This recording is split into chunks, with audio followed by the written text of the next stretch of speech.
أحل لكم ليلة الصيام الرفث إلى نسائكم هن لباس لكم وأنتم لباس لهن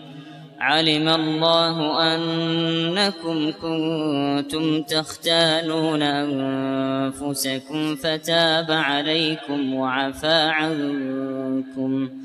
فالآن باشروهن وابتغوا ما كتب الله لكم وكلوا واشربوا حتى يتبين لكم الخيط الأبيض من الخيط الأسود من الفجر ثم أتموا الصيام إلى الليل ولا تباشروهن وأنتم عاكفون في المساجد